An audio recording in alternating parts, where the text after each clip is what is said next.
Hi friends, welcome back to STV cooking channel. ఈరోజు మనం ఎంతో టేస్టీగా ఉండే వినాయకుడికి ఇష్టమైన రవ్వ కుడుములు ఉండ్రాళ్ళు ఎలా చేయాలో చూద్దాము. దీనికి కావాల్సిన ప్రాసెస్ చూద్దాం ఫ్రెండ్స్. ఇది మనం ఉండ్రాళ్ళని టిఫిన్లా కూడా తీసుకోవచ్చు, చాలా బాగుంటాయి, పిల్లలు కూడా ఇష్టంగా తింటారు.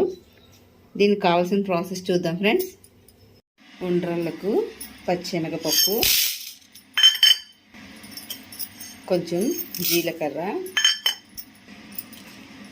సాల్ట్ వేసుకొని, ఈ గ్లాస్ తోటి నేను రవ్వ తీసుకోవాలనుకుంటున్నాను కాబట్టి ఇదే గ్లాస్ తోటి 3 గ్లాసెస్ వరకు వాటర్ వేసుకోవాలి.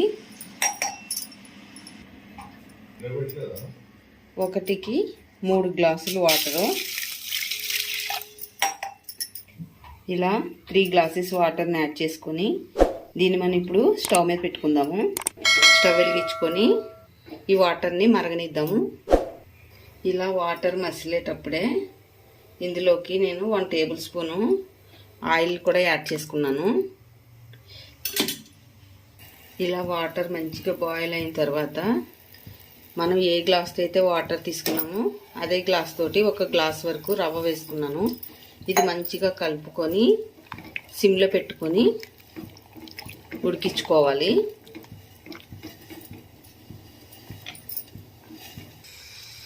ఇలా దగ్గర పడిన తర్వాత మనం కలుపుకుంటూ ఉండాలి, లేదంటే మాడొస్తుంది.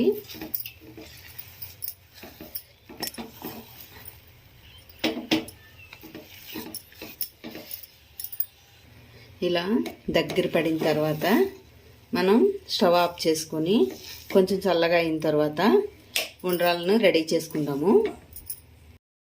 ఇలా చల్లగా అయిన తర్వాత మనం కొంచెం ఇచ్చేసుకొని కొంచెం పిండిని తీసుకొని ఉండ్రాలుగా రెడీ చేసుకోవాలి.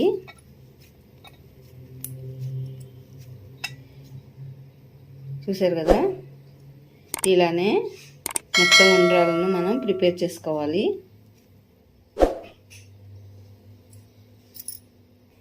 చూసారు కదా, ఎంతో టేస్టీగా ఉండే రవ్వ కుడుములు అనేవి రెడీ అయిపోయినాయి. మీకు కూడా రెసిపీ నచ్చినట్లయితే లైక్ చేయండి ఫ్రెండ్స్, అలానే షేర్ చేయండి. ఇంకా ఎవరైనా మన ఛానల్ సబ్స్క్రైబ్ చేసుకోకపోతే చేసుకోండి ఫ్రెండ్స్. Thank you.